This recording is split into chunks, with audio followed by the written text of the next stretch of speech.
The words hit Elvira Norris like a branding iron pressed flat against her chest. She had asked him to leave.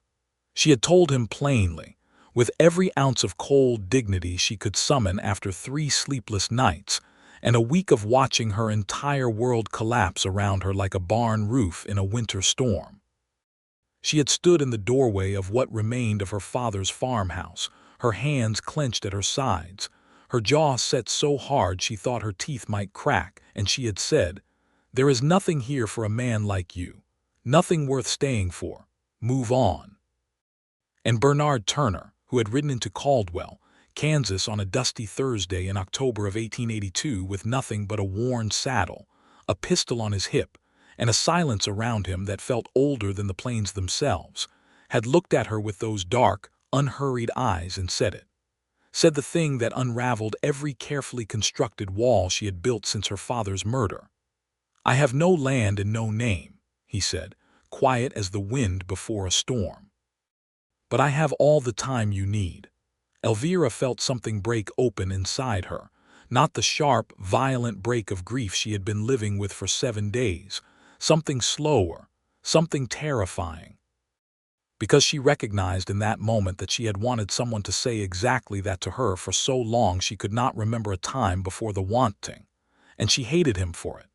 She hated him because he was a drifter with a dark past written in the set of his shoulders, and the careful way he never quite faced a room's open door. She hated him because he had no land, no name, no ties to this place or any other, which meant he could leave just as easily as he had arrived. And she hated him most of all because standing there with the Kansas wind pulling at her dark hair, and the smell of smoke still clinging to the ruins of her father's barn 60 yards behind her, she believed him. She slammed the door in his face. But that was not the beginning.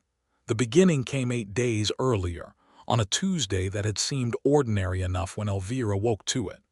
Caldwell, Kansas in the autumn of 1882 sat on the edge of something.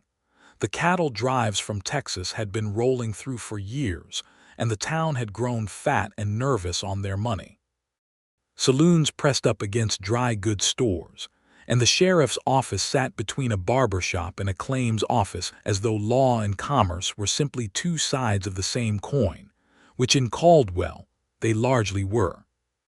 The Kishom Trail had made the town rich and restless, and that restlessness had a way of turning mean when the season changed and the money dried up. Elvira had grown up on the Norris farm 4 miles south of town, the only child of Harold Norris, who had come out of Missouri with a Missouri stubbornness and a Missouri work ethic, and had carved something real out of the Kansas grassland. He raised wheat and kept a small herd, and did not bother anyone and did not ask to be bothered. He was 61 years old in October of 1882, and he was a good man, and Elvira had loved him with the fierce, uncomplicated love that a daughter saves for a father who has never given her reason to do otherwise. Elvira herself was 26. She had attended the schoolhouse in Caldwell until she was 15, had read every book that came through the town's small lending library 3 times over, and had managed the farm's accounts and correspondence since she was 19 when her mother, Clara Norris, had died of fever. She was not soft. The plains had not made her soft.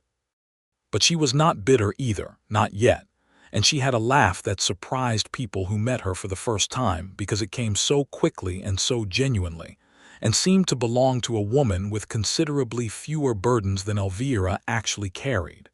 She had one burden that sat heavier than the rest: the Caldwell Land Company. It had come into existence 3 years earlier, backed by Eastern money, and fronted by a local man named Victor Pell, who wore fine clothes and spoke with the measured confidence of a man who had never once doubted that the world would give him whatever he wanted if he applied the right pressure. Pell had been quietly acquiring farmland all around Caldwell, using legal instruments when he could and less legal ones when he could not. And the result was that a number of families who had homesteaded the area under the terms of the Homestead Act of 1862 had found themselves suddenly facing claims disputes, contested deeds, and a series of misfortunes that seemed to arrive with suspicious regularity shortly after they refused his purchase offers. Harold Norris had refused 3 such offers. On the morning of Tuesday, the 3rd of October, Elvira had ridden into town for supplies and to post a letter to a land attorney in Wichita, whom she had located through a contact at the Caldwell newspaper. The letter contained a detailed account of what she believed Victor Pell was doing, and asked the attorney to advise her on what legal recourse might be available. When she returned to the farm at midday, her father was dead. He had been shot once, cleanly in the back, in the yard between the house and the barn itself had been set alight and was still burning. The killer or killers had taken nothing visible.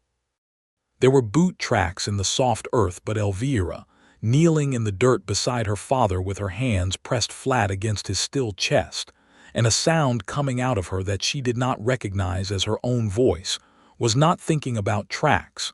She was thinking about the letter she had just posted. She was thinking about how it was too late.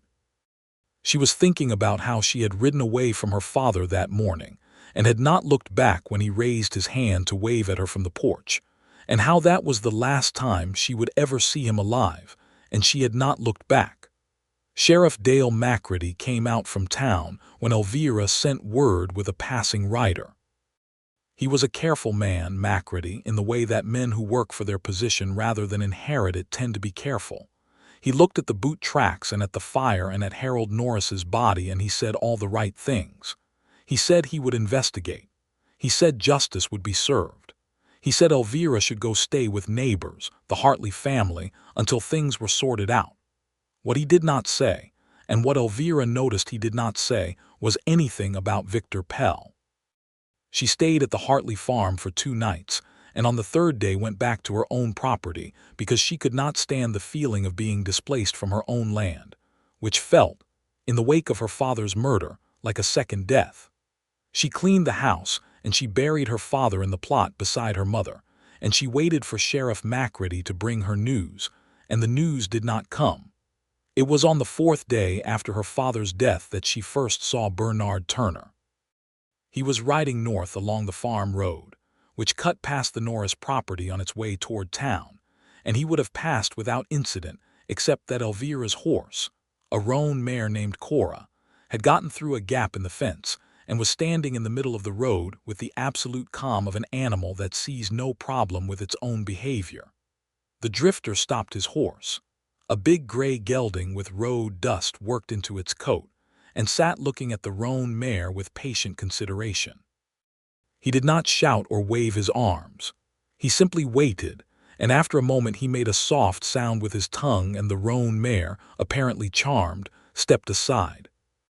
Elvira had come out of the house when she heard hooves on the road, because in the current state of things any visitor could be a threat, and she stood at the fence line with her father's shotgun held in a way that communicated awareness of its purpose without being overtly hostile. The man on the gray horse looked at the shotgun, then at her, and tipped his hat with a gesture that seemed genuinely respectful rather than performative. He was perhaps 30 years old, though the sun had worked on him in ways that made precise estimation difficult. He was lean and long-limbed with dark hair under his hat, and a face that might have been handsome in a conventional sense if it were not so clearly accustomed to keeping its own counsel. There was a quality about him that Elvira could not immediately name, something in the stillness of how he sat the horse, as though he were simply part of the landscape rather than moving through it. "Your horse got out," he said. He had a low voice, unhurried, with a trace of something in it she could not place. Not southern. Not quite northern, something in between. "I see that," Elvira said. "I can put her back if you show me where the gap is. I can manage my own horse. I don't doubt it." There was a pause in which Elvira expected him to do what most men in her experience did when she demonstrated any degree of competence, which was either to take offense or to try harder to be helpful as a way of reasserting some sense of usefulness. He did neither. He simply continued sitting on his horse in that unhurried way, as though he had nowhere particular to be, and the current moment suited him fine. "You passing through?" Elvira asked because she needed to know if he was a threat, and asking directly seemed more efficient than waiting to find out. "Was planning to," he said, "heading up to Wichita. There's nothing here to stop for. There's a woman with a shotgun and a loose horse. That seemed worth stopping for." She studied him for another moment. He did not look away, and he did not try to fill the silence, which was unusual enough to register. Most people in Elvira's experience filled silences reflexively, as though quiet were a thing to be defended against. "You got a name?" she asked. "Bernard Turner. Where from?" "Here and there." She should have sent him on his way. She knew she should have. But the past 4 days had been so relentlessly, oppressively solitary, and there was something in the straightforward quality of him that suggested he was not, at least not immediately, a danger. "You know anything about fences?" she asked. "Enough." He did, as it turned out. He dismounted and tied his horse to the fence post and followed her to the gap, which had been made by 2 boards rotting through at their nails, and he fixed it in 20 minutes with materials from her father's tool shed, working with the competent economy of a man who has spent considerable time solving practical problems with limited resources. He did not talk while he worked, which Elvira appreciated. Most people who came to help in times of grief talked too much, filling the air with reassurances that helped no one. When he finished, he gathered his tools and returned them to the shed without being asked, and came back and retrieved his horse. "Thank you," Elvira said. She had put the shotgun down. He nodded.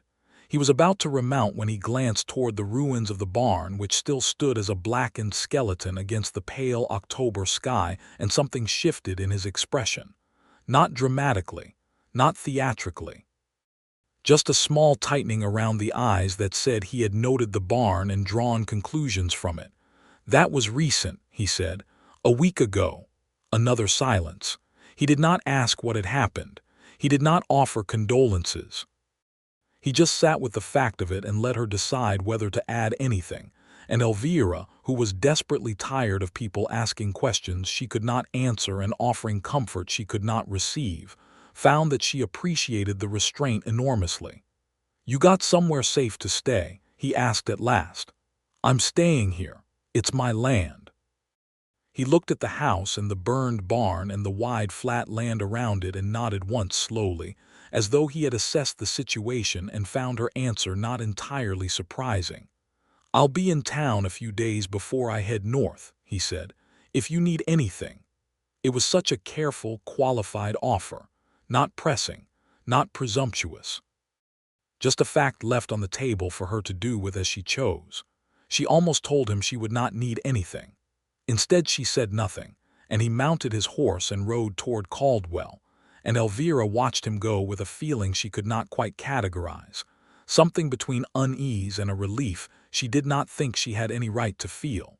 She thought about Victor Pell that evening. She thought about the letter she had sent to the attorney in Wichita and how long it would take to receive a reply. She thought about Sheriff McCready's careful neutrality and what it implied. And she thought, with a sharpness that surprised her, about Bernard Turner and what it might mean that a man with no obvious connections and no stake in her situation had stopped to fix her fence. The next morning she rode into Caldwell for the first time since her father's funeral. The town felt different to her now.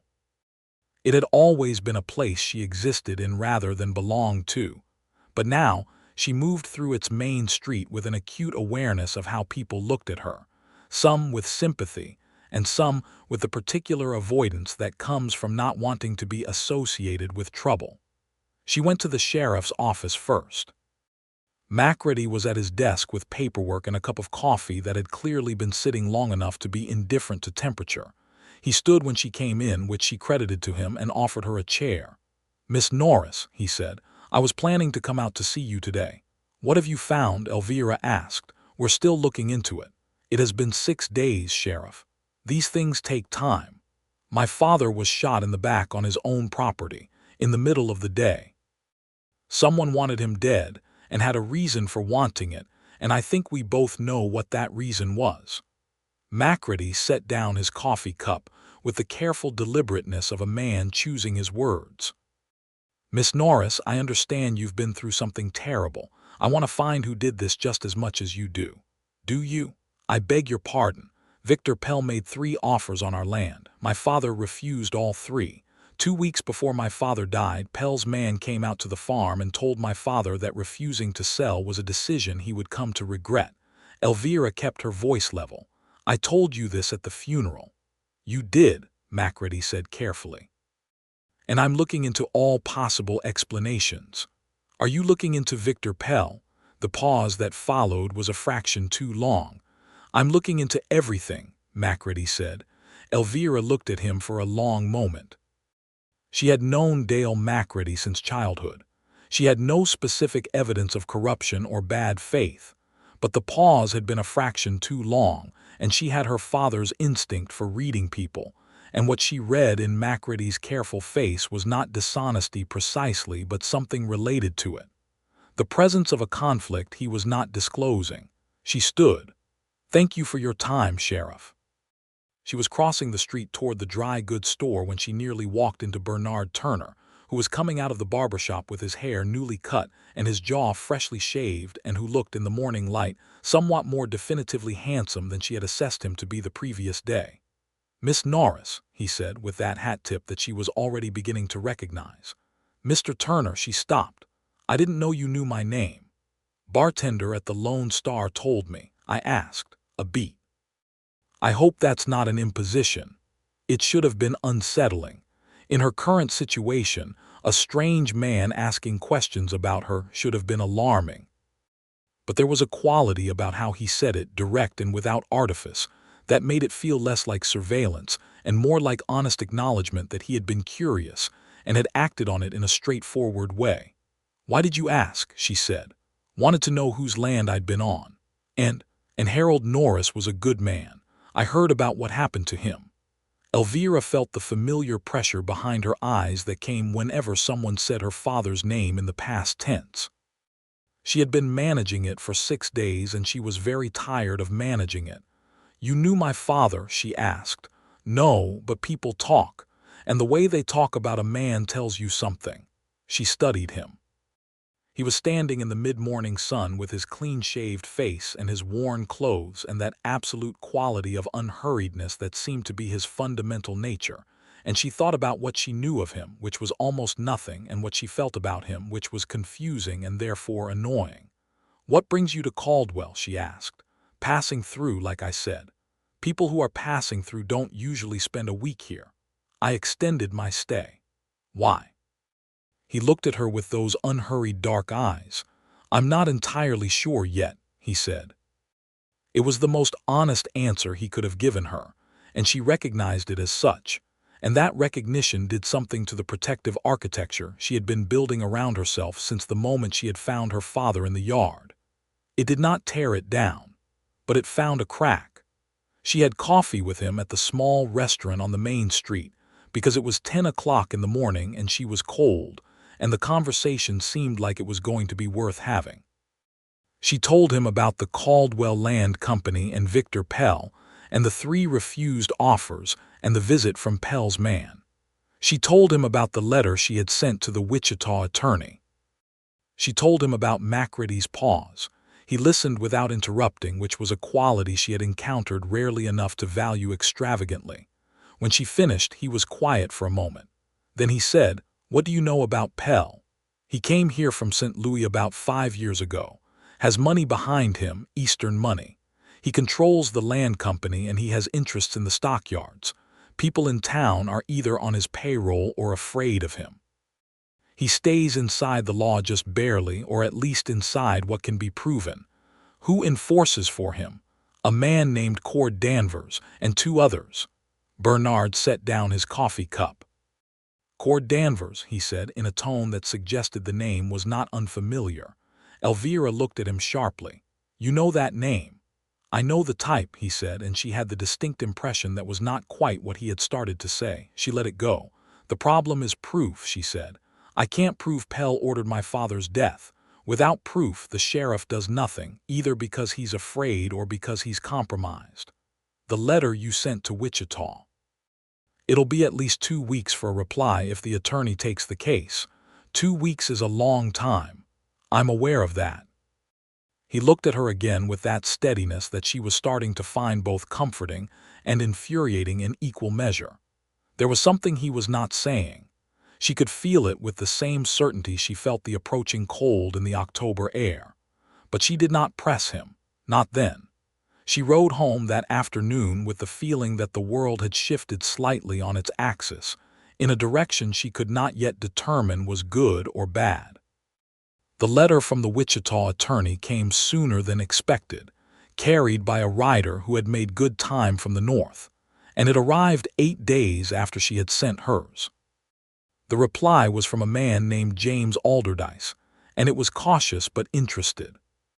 He said the pattern she had described, the land acquisitions, the intimidation, the timing of her father's death, was consistent with a practice he had seen elsewhere in the territory, and that if she could provide documentation of the original homestead claim, the refused purchase offers in writing if any existed, and any witness testimony regarding threats made to her father, he could potentially build a case to bring before a federal land commissioner.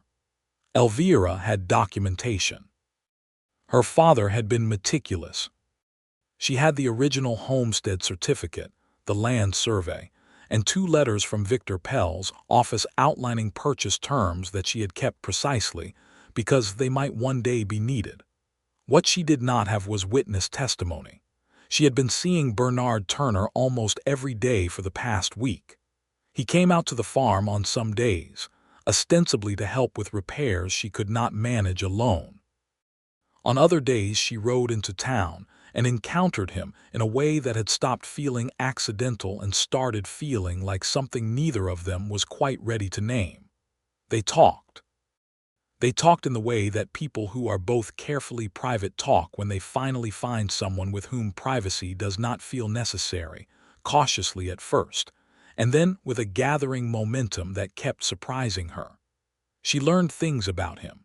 He had grown up in Tennessee, the son of a farmer who had lost everything in the war when Bernard was 6 years old. He had spent his youth moving from place to place with his father, who never fully recovered from that loss and died when Bernard was 19.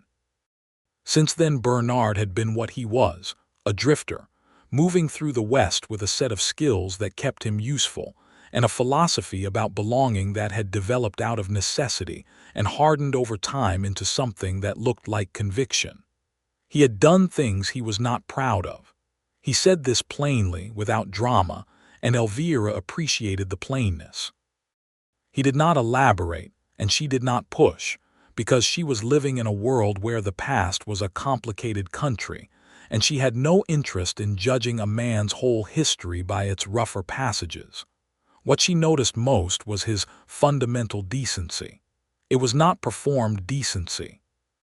It was not the ostentatious helpfulness of a man working to construct a particular impression.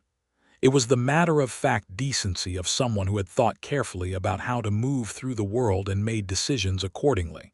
And those decisions included things like fixing a widow's fence without being asked, and listening to a grieving woman talk about her murdered father without reaching for false comfort. She was falling for him. She knew it and resented it and could not stop it, which was its own particular kind of terror. The specific terror came from the fact that she could feel herself beginning to depend on his presence, on the steadiness of him, on the particular quality of the silence he brought into rooms. And Elvira Norris had learned from losing her mother, and then her father, that depending on people was a mechanism for getting devastated.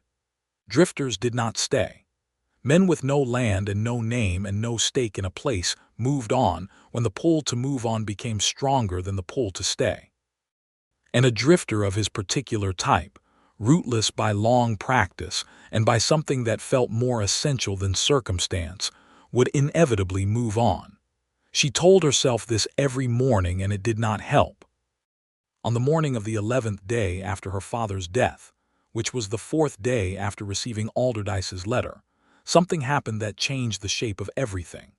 She had gone into Caldwell to speak with the newspaper editor, a sharp-eyed woman named Agnes Crow, who had been running the Caldwell Standard for 6 years. and who had a professional disregard for Victor Pell, that she expressed through the steady choice not to cover any of his business ventures with the promotional tone he occasionally requested. Elvira wanted to ask Agnes whether she had anything in her records about the land company and its acquisitions. Agnes had quite a bit, as it turned out.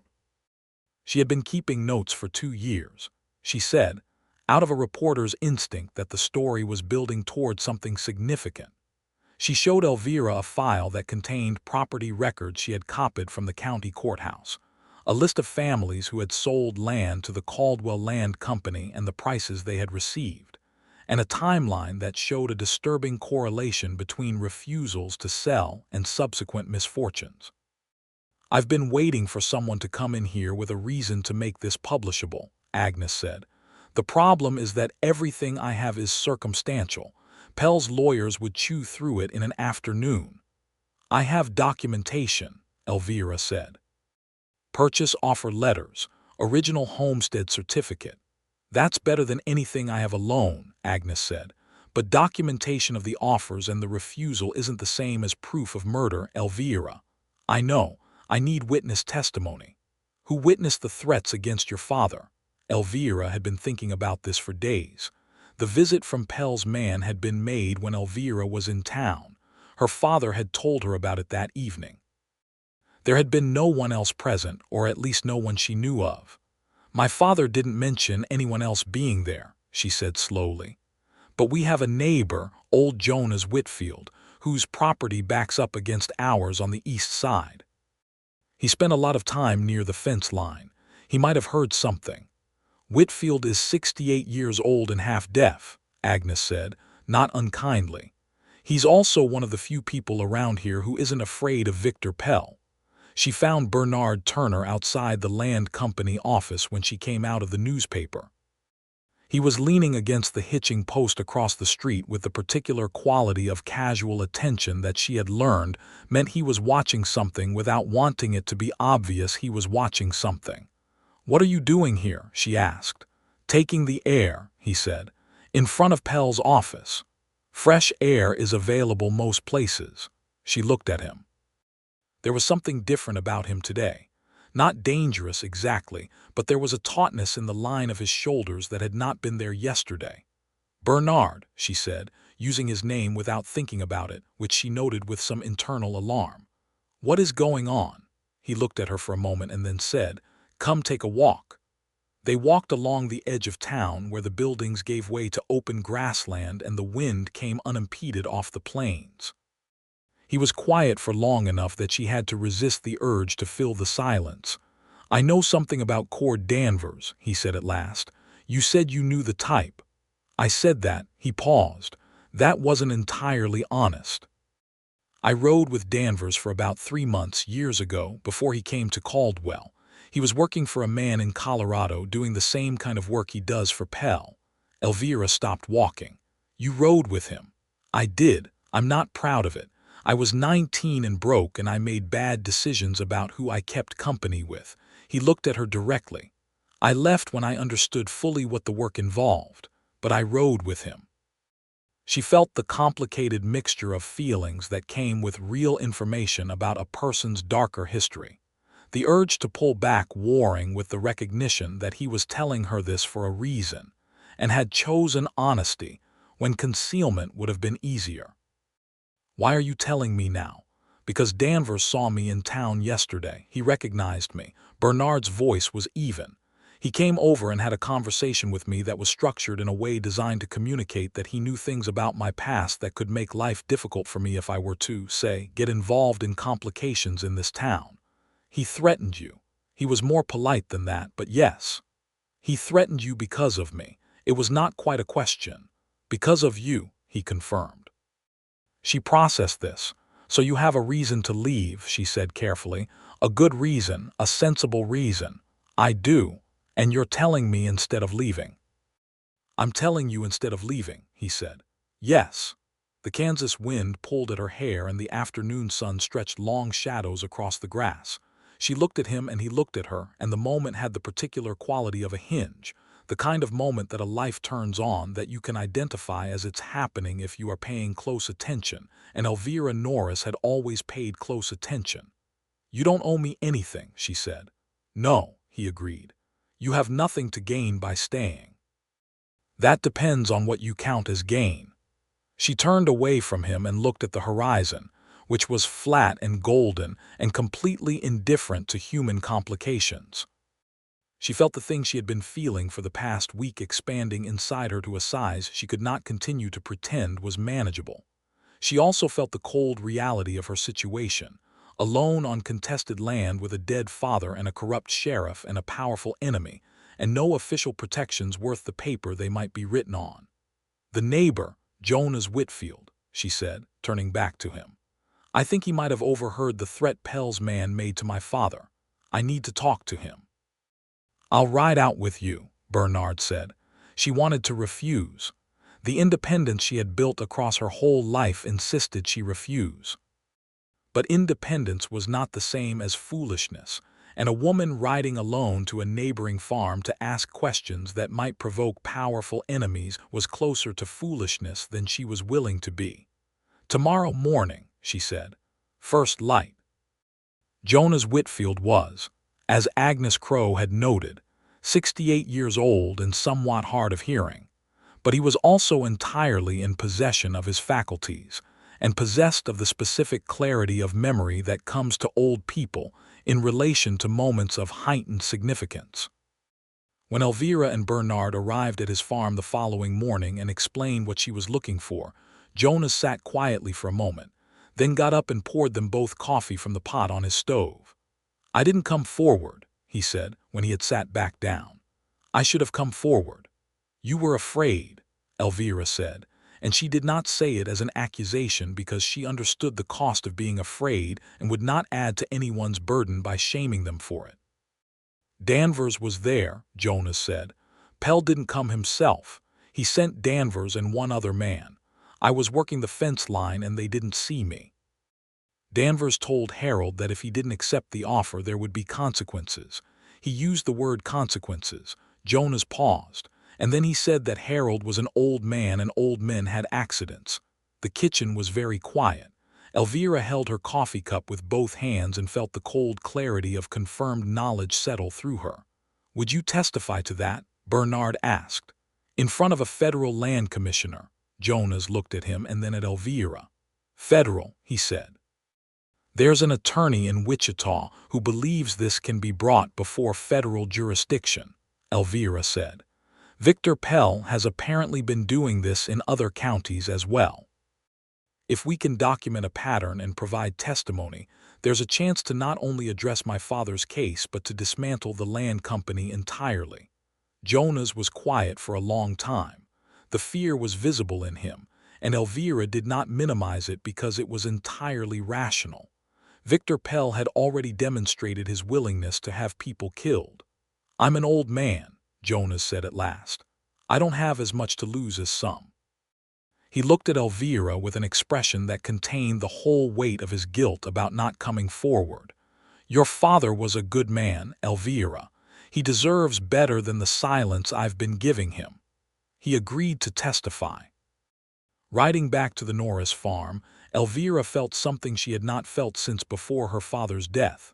It was not happiness, not yet, but it was the specific sensation of forward motion, of agency being reclaimed. Bernard rode beside her without talking, which was exactly right.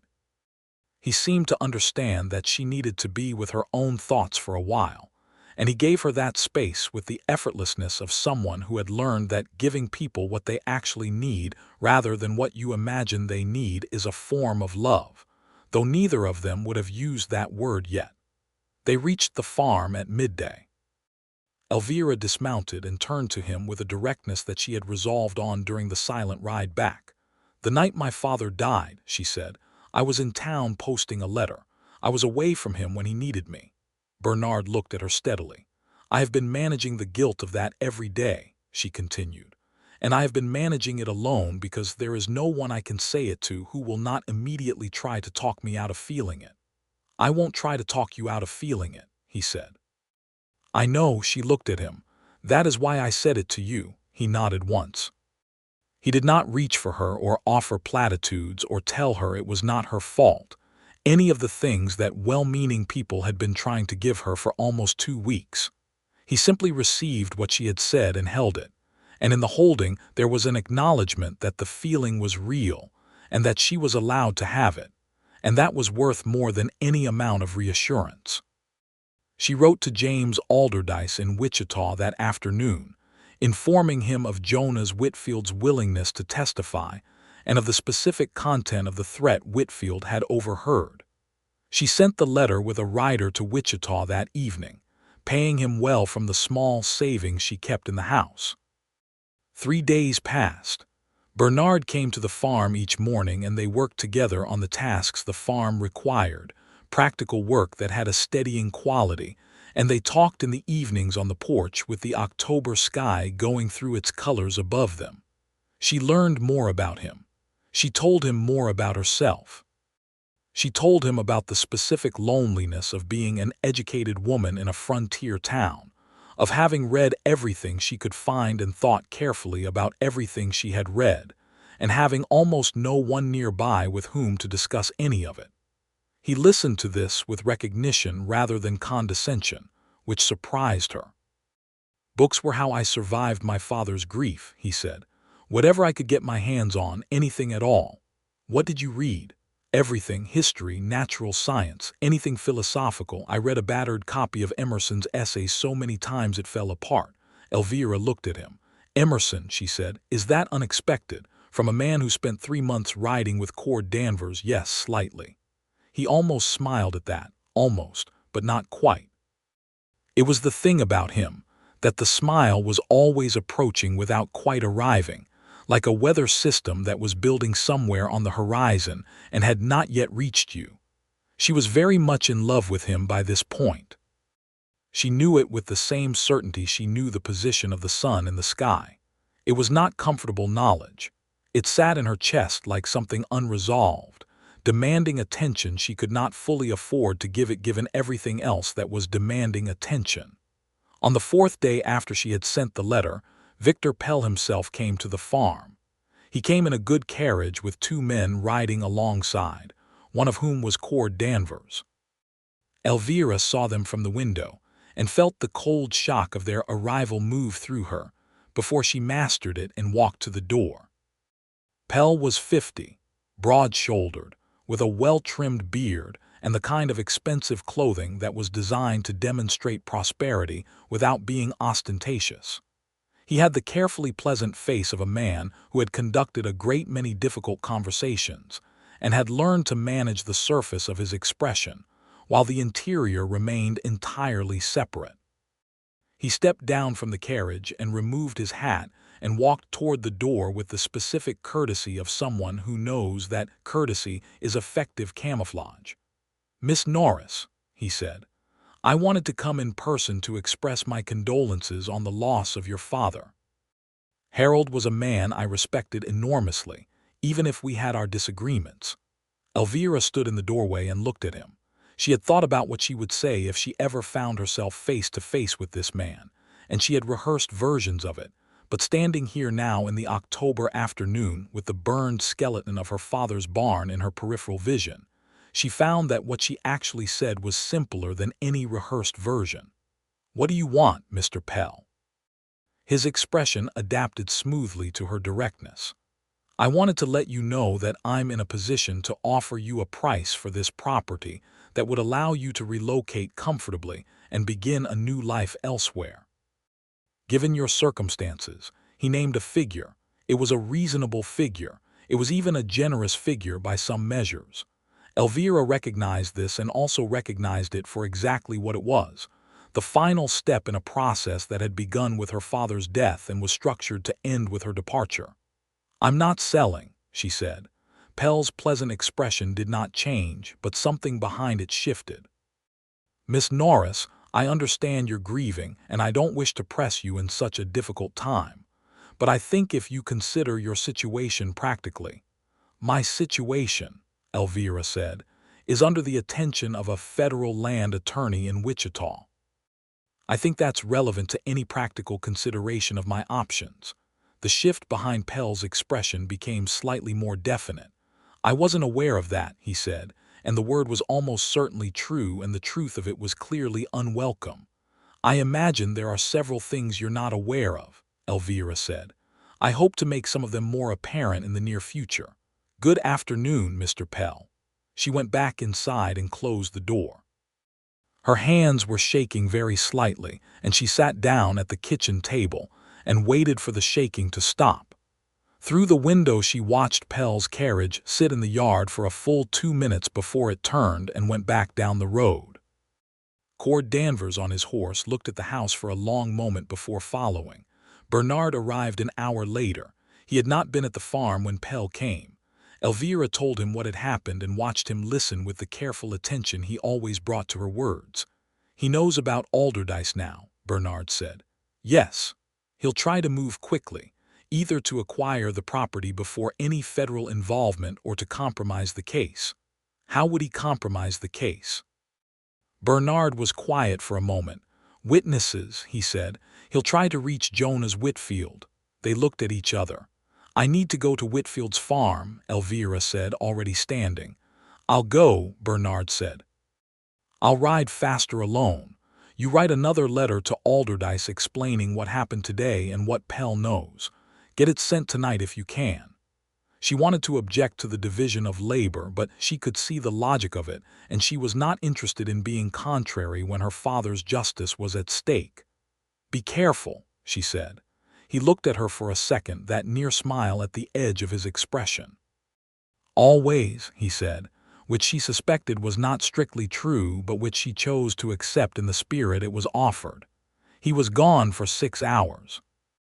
Elvira sat and wrote the letter, and then sat and tried to read and failed and made coffee, and stood on the porch watching the road in the gathering dark. She noted, with the analytical part of herself that was always running alongside the emotional part, that the anxiety she felt was not only about Jonas Whitfield's safety, but about Bernard's, and that this proportion of concern said something clear about where things stood. When he rode in at 8 o'clock that evening, she experienced a surge of relief that she managed to keep from being entirely obvious. Mostly, he had gotten to Whitfield's farm before Pell's men had. He had told Jonas what was happening and what the potential risk was, and offered the old man a choice.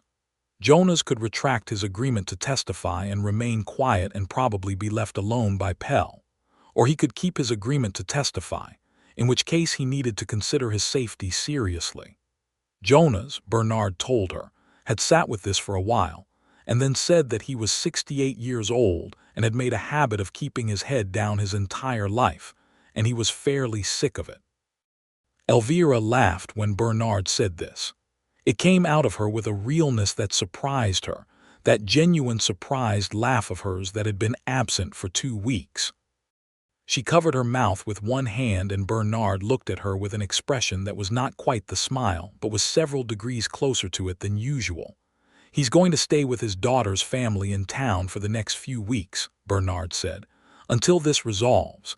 His daughter was willing when I rode over to ask her. You went to his daughter's house.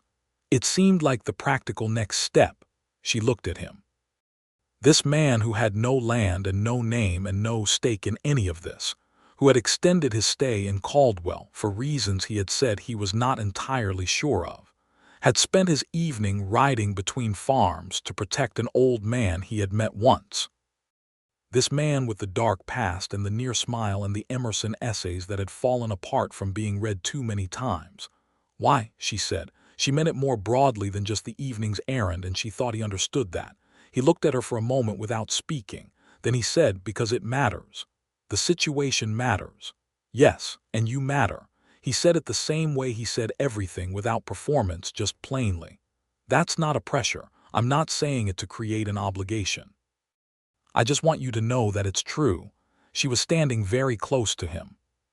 The kitchen lamp made warm light on his face, and she was aware of every detail of the moment with a sharpness that would have been painful if it were not also, unexpectedly, beautiful. I don't know what to do with you, she said, which was entirely honest. You don't have to do anything with me, he said. You make things very complicated. I'm told my manner is generally simple. Your manner is simple. That's not the same thing. He smiled then. Actually smiled. Not the near thing but the real thing. And it transformed his face in a way that made her stomach perform an act that she associated with women in novels who were considerably less practical than she considered herself to be. The smile was brief and genuine, and it told her something about the man he was when he let himself be without the guard. She stepped back from him deliberately, because she was a woman with considerable self-possession, and she intended to exercise it. "We should discuss the plan for when Alderdice responds," she said. "We should," he agreed, without the slightest indication that he had any awareness of how close they had just come to something significant, which Elvira suspected meant he was either very oblivious or very deliberately offering her space, and she was fairly certain it was the latter. They discussed the plan. They discussed it practically and with focus, and they were both very professional about it.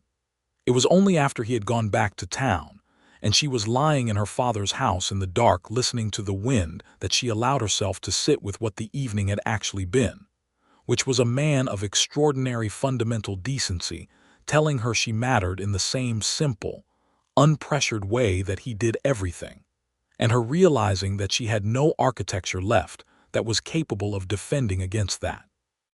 The response from James Alderdice arrived 5 days later, on a Friday, and it was decisive in a way that cut through the accumulated anxiety of the past weeks like a clean knife. Alderdice was coming to Caldwell himself. He was bringing a colleague from the Department of the Interior who had been building a case against Eastern land speculation companies operating in Kansas for the better part of a year. The Norris situation, he wrote, with its combination of documentation, witness testimony, and pattern evidence, was potentially exactly the kind of clear instance that could anchor a larger federal action. He would arrive the following Tuesday with a federal deputy.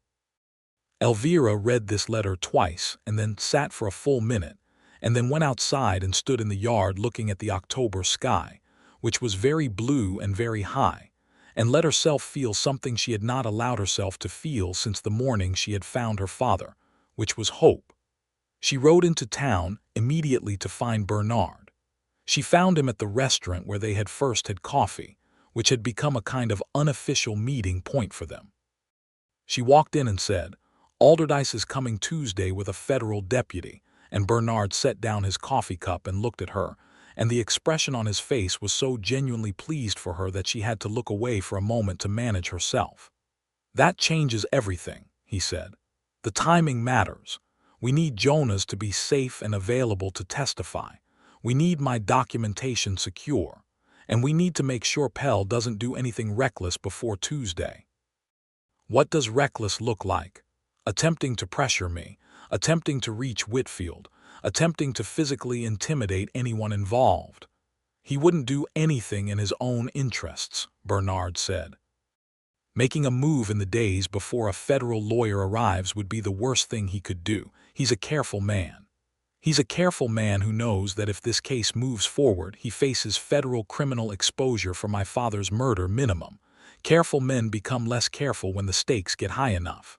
Bernard acknowledged this with a nod. "There's something else," Elvira said. "Cord Danvers, Alderdice will want him.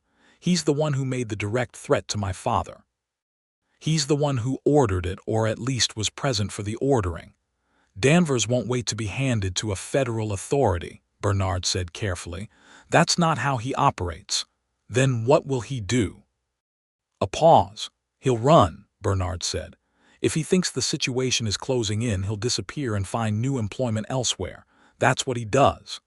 "Can he be held until Tuesday?" Bernard looked at her. She saw him working through something, calculating. "Macready," he said. If Macready knew federal authorities were coming, knew the specific nature of what they were coming for, it might be enough to motivate him to bring Danvers in on a local charge just to cover his own position. "You think Macready will move to protect himself?" "I think Macready made accommodations to Pell that he'd rather have distanced himself from before federal scrutiny arrives." The news of Alderdice's visit might be enough to remind him which side of the law is the more permanent one. It was smart thinking. Elvira considered it. "I'll go to Macready today," she said. "I'll go with you."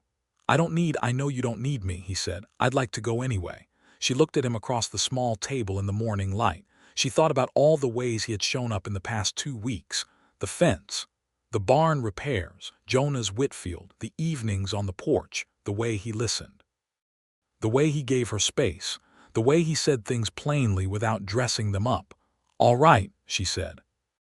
Macready received them with the edgy wariness of a man who has spent several weeks sitting on a rapidly escalating problem, and has been hoping it might somehow resolve itself without requiring action on his part.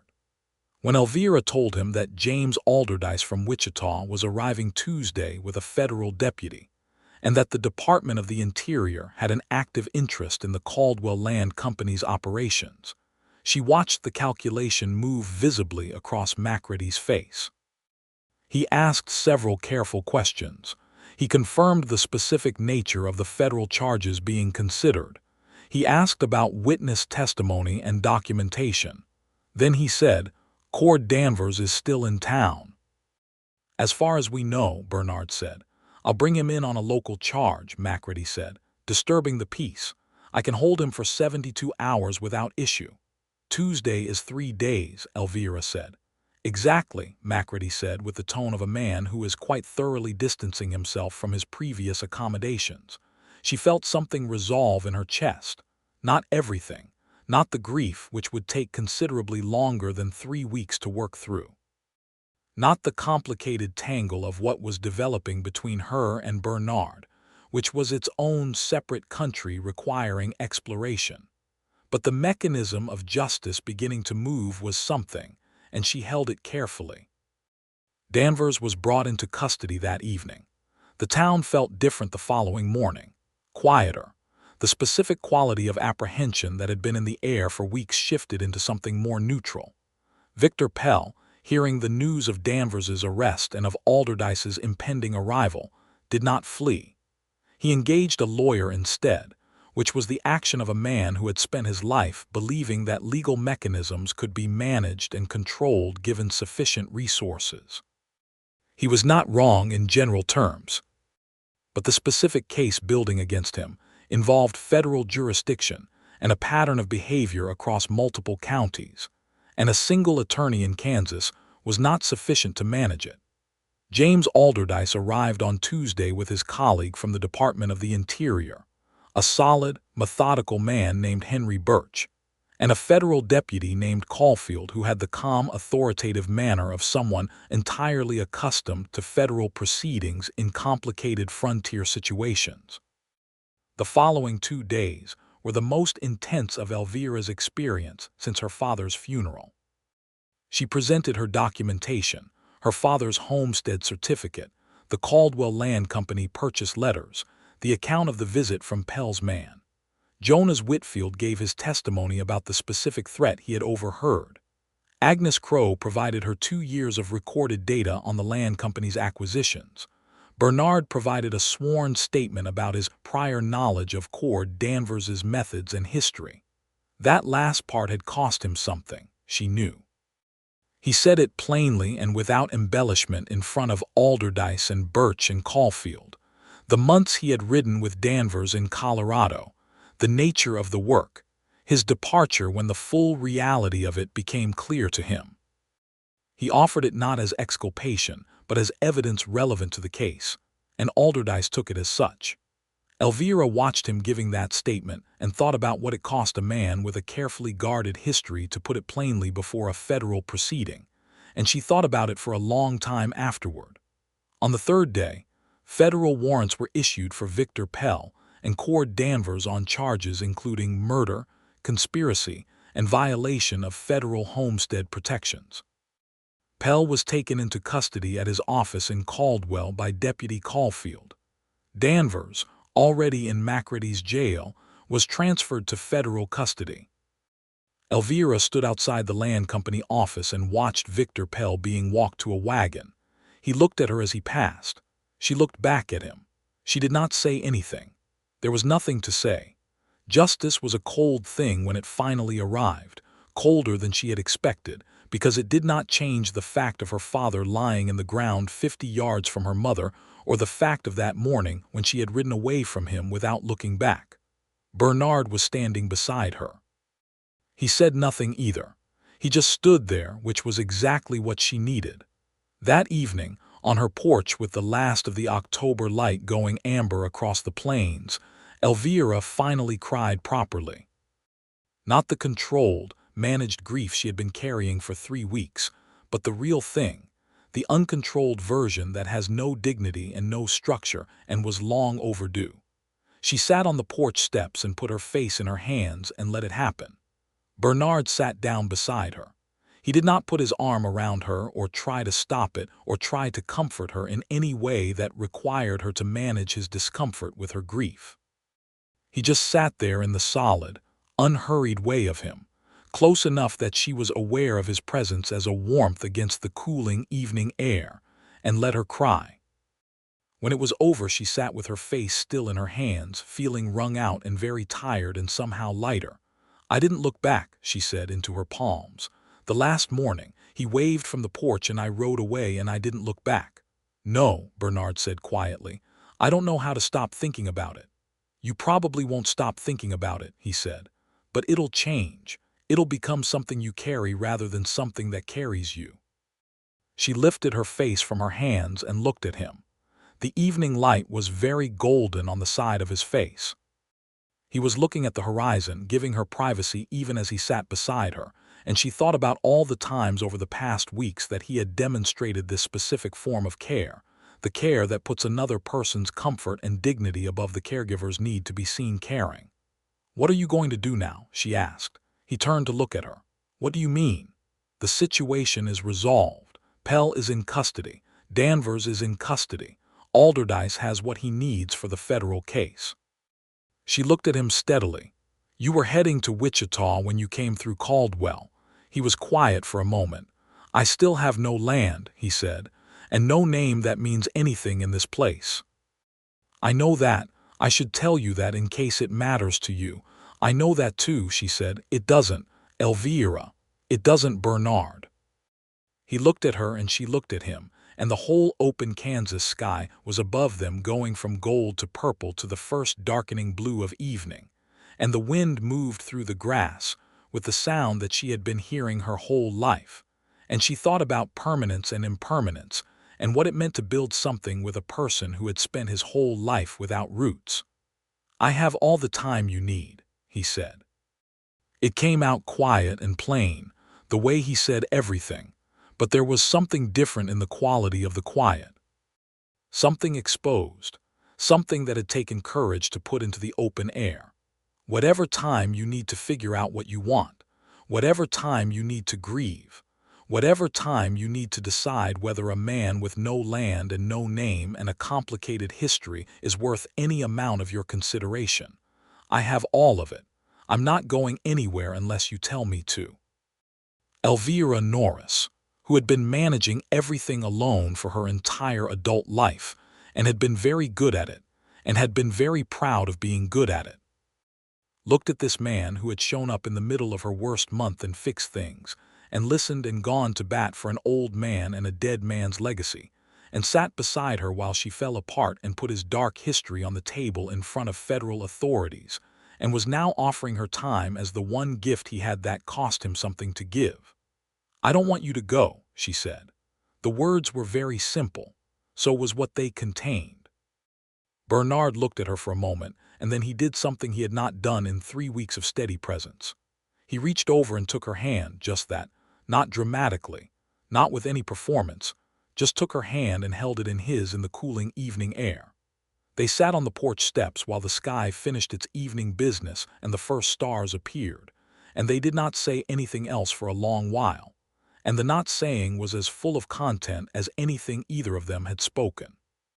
The weeks that followed had a different quality. The autumn deepened toward winter and the Kansas grassland turned from gold to brown, and the cold came down from the north with its particular authority. Elvira began the practical work of rebuilding the farm, the barn first, because it was a structural necessity, and then the various repairs and improvements that her father had been planning, and that she had been planning alongside him for years. Bernard stayed. He did not move into the farm, because it was 1882 and there were proprieties to be observed. He took a room at Mrs.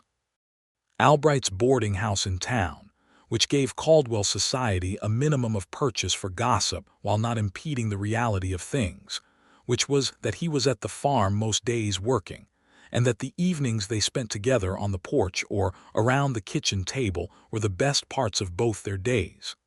They talked about everything during those weeks, about Emerson and about the war, and about what the West was becoming and what it had been, about her mother and his father and the particular quality of grief that comes from losing a parent who was also a friend, about the farm and what she wanted to do with it, and whether wheat or cattle made more sense in the current market, about what he was good at, which turned out to be a considerable range of things, and about what he might be good for in a more permanent capacity. He told her more about the Colorado months and about the things he had done that he was not proud of. He told her about other dark periods that had come before and after, years in which the drifting had been less a philosophy than a flight.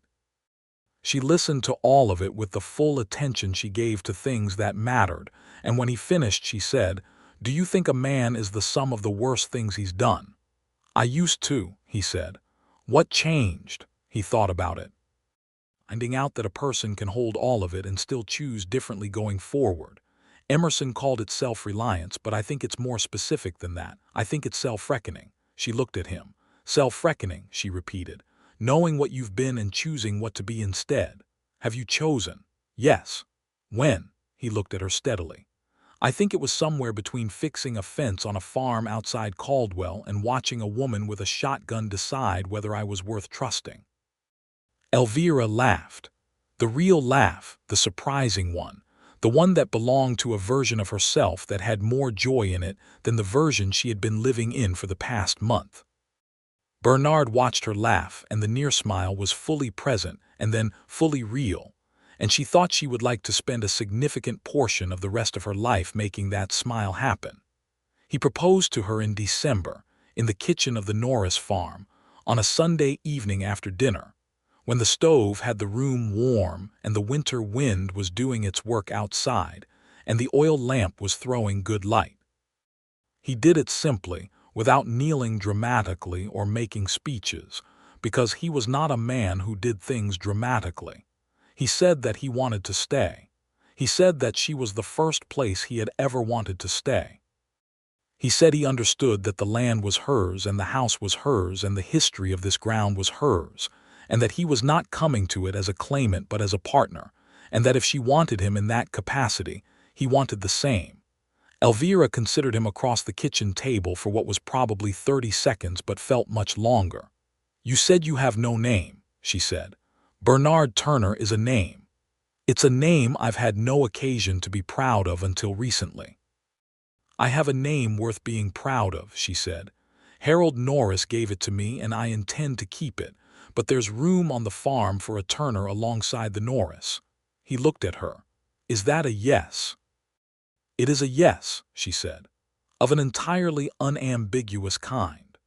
They were married in March of 1883 in the small church in Caldwell, with Agnes Crowe as witness and Jonas Whitfield walking Elvira down the aisle because he was the closest thing she had to family with her parents gone, and he cried at the front of the church in a way that made half the congregation cry with him. The Reverend Morrison, who had known Elvira since childhood, conducted the ceremony with a warmth that reflected genuine feeling about the match. Bernard Turner stood at the front of the church in a new suit that he wore with the slight discomfort of a man who is much more at ease in work clothes, and when Elvira came down the aisle in her mother's dress, altered to fit her, and carrying a small bunch of dried wildflowers because no fresh ones were available in March in Kansas, he looked at her with an expression that she would remember for the rest of her life, which was the full open version of the thing he usually kept carefully managed. Something close to awe and entirely without guard. They exchanged their vows in the simple language of the 1883 standard ceremony, and when it was over and the Reverend said he might kiss the bride, Bernard kissed her with a gentleness that said everything about what she meant to him. And Agnes Crowe, who was not a sentimental woman, wiped her eyes with her handkerchief and told Jonas Whitfield later that it was the most decent wedding she had ever attended, which she meant as the highest possible compliment. The federal case against Victor Pell concluded in the summer of 1883. Alderdice and Birch had built a substantial case across 5 Kansas counties, and Pell was convicted of conspiracy to commit murder in the first degree, along with federal charges of land fraud and obstruction of justice. He was sentenced to 18 years in the federal penitentiary. Cord Danvers, who struck a deal to provide testimony against Pell in exchange for a reduced charge, received 7 years.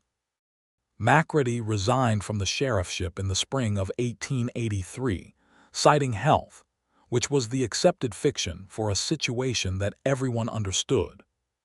His replacement was a younger man from Abilene who had a reputation for clean dealing, and Caldwell felt different afterward, a degree less tightly wound, as though some underlying tension had been released. Elvira and Bernard built the new barn in the spring, with help from neighbors, because in frontier communities the tradition of barn raising was one of the things that made living in a harsh landscape possible, and there was something deeply satisfying about the Norris farm having neighbors show up with tools and food, and the specific goodwill of a community that wanted to see a woman who had been treated unjustly succeed. Agnes Crowe came and photographed the raising for the Standard. The photograph ran with a story about the new Caldwell that was emerging from the shadow of the land company's operations. Elvira kept the Norris name, as she had said she would, and Bernard became Turner Norris in the farm's records, and in the way the community came to know them, the Turner Norris place, which had a solid sound to it that Bernard seemed to find grounding rather than constraining. He had grown, over the months of marriage, into the land with the same unhurried patience he brought to everything, learning its rhythms and its difficulties with the attention of a man who is choosing to understand something rather than merely existing alongside it. He was very good at the farm. Better than he had any particular reason to be, given that his background was not agricultural, but he had the practical intelligence and the physical capability, and most importantly, the quality of attention that good farming requires, the willingness to watch and learn, and adjust rather than imposing a fixed idea on a living system. They fought occasionally, not badly. But she was a woman of strong opinions, and he was a man of clear convictions, and occasionally those things were different and required working through. She had the advantage of being more verbally fluent in conflict, and he had the advantage of being almost impossible to bait into escalation, which was occasionally infuriating in a way she found she mostly loved about him. He taught her things about horses that she had not known despite growing up with them. She taught him the specific politics and social geography of the county, which he had been navigating on instinct, but which she could map for him with precision. They were useful to each other in ways that went beyond the merely practical, and this mutual usefulness, grounded in genuine respect for what the other person brought, was one of the qualities of the marriage that Elvira valued most deeply. In the late autumn of 1883, she told him she was expecting their first child. He received this information with the same quality of still, deep response he brought to things that moved him significantly. She watched it go through him and settle. He put his hand on her face with a tenderness that she had come to know well across their 8 months of marriage, and said something she had not expected. "I want to be the father my father never could be after the war," he said. "I need you to tell me if I'm falling short of that." She looked at him.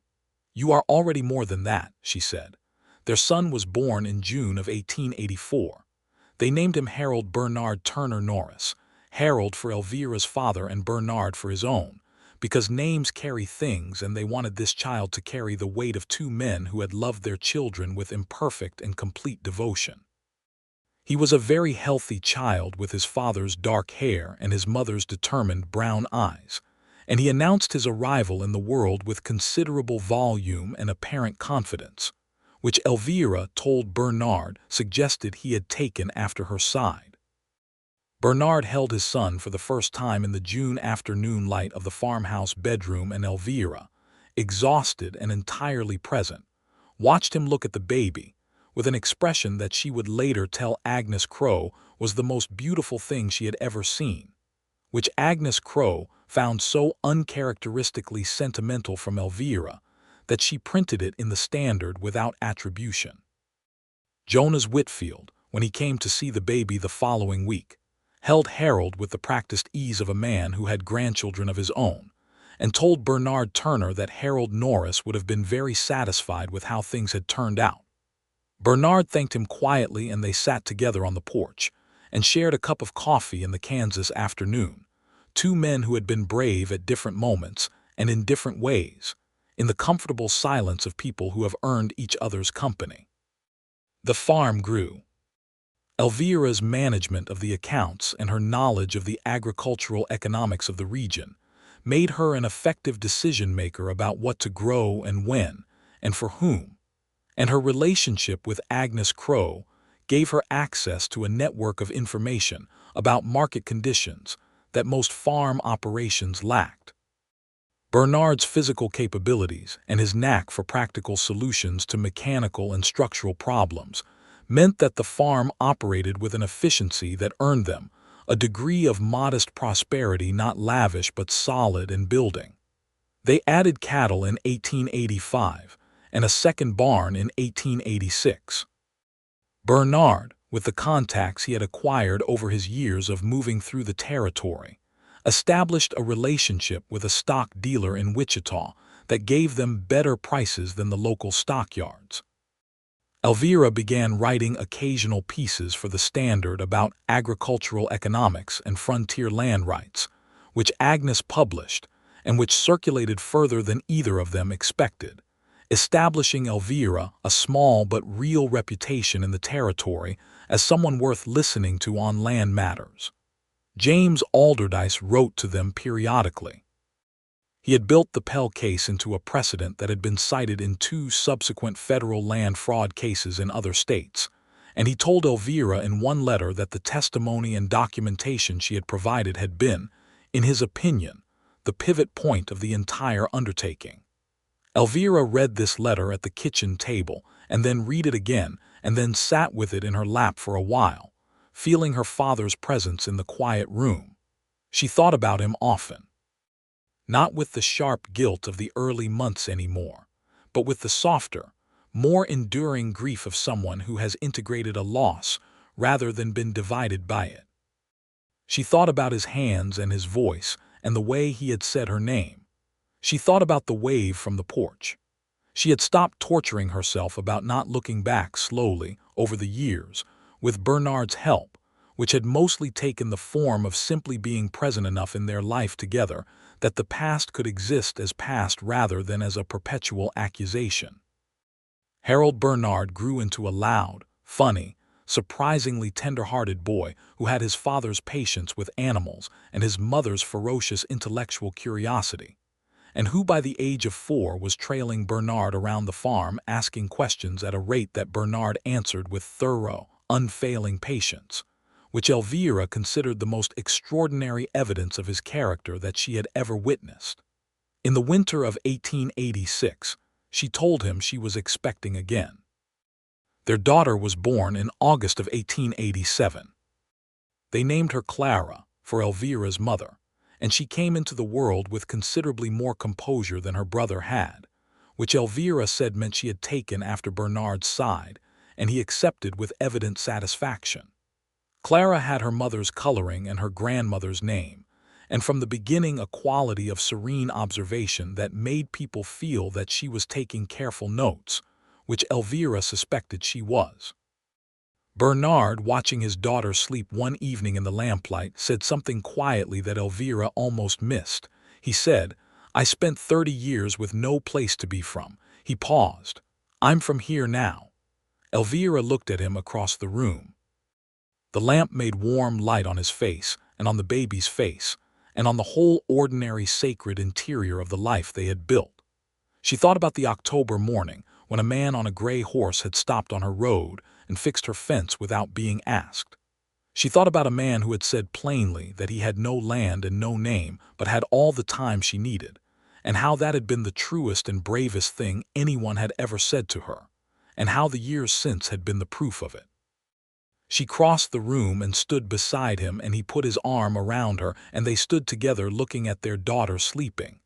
"You're from here," she confirmed. "You have been for a while." He pressed his lips to her temple, that particular gesture of his that she associated with the deepest tenderness he was capable of expressing, which was very deep indeed. In 1889, the Kansas Territory continued its transformation, and the town of Caldwell itself began to change as the cattle drive era slowly wound down and the region shifted toward settled agriculture. The Turner Norris farm was well positioned for this shift, and the choices Elvira had been making for years in terms of crop diversification and water management proved prescient. They were not wealthy, but they were secure, which was a different and in some ways more satisfying thing. Harold Bernard, at 5 years old, asked his father one afternoon why his name was different from the neighbor children's names, which were simpler and did not have a hyphen. Bernard told him about his grandfather Harold Norris, who had come from Missouri with a stubborn heart and built something real out of Kansas grassland, and about the importance of carrying a name forward as a form of honoring the person who had borne it. Harold listened with his mother's focused attention and then said, with 5-year-old gravity, that he thought that was a good reason. Elvira, who had overheard this from the kitchen doorway, went back to what she was doing with the particular quiet contentment of someone whose life contains more than they once believed they deserved. The world around them kept moving in the way the world does. The Johnson County War in Wyoming in 1892 was discussed heatedly at Agnes Crow's dinner table and in the pages of the Standard, and Elvira wrote a sharp-edged piece about the ongoing injustice of large cattle operators using violence to suppress small homesteaders, which drew letters from across the territory and one admiring note from a newspaper in Denver. Bernard read the piece 3 times and told her it was the best thing she had written, which, given how good the previous things had been, was saying something. Jonas Whitfield died in the spring of 1890, quietly in his bed, at the age of 75, which was a full and dignified span, and Elvira and Bernard attended his funeral with their 2 children and stood at the graveside with the Whitfield family and felt the loss of him as something genuine. He had been brave at 68 years old when bravery could have cost him everything, and that courage had been part of what made justice possible, and Elvira never forgot it. Agnes Crow continued running the Standard into the 1890s, with the same sharp-eyed commitment to honest journalism that had always characterized her work. She and Elvira had developed over the years a friendship of the particular kind that is built between 2 intelligent women who respect each other's minds and find in each other's company a specific quality of ease that comes from not having to explain or justify yourself. And this friendship was one of the things Elvira valued most about her life. By 1892, Harold Bernard was 8 and Clara was 5, and the farm had taken on the character of a genuinely established place, the kind that has the feel of something intended to last rather than something improvised.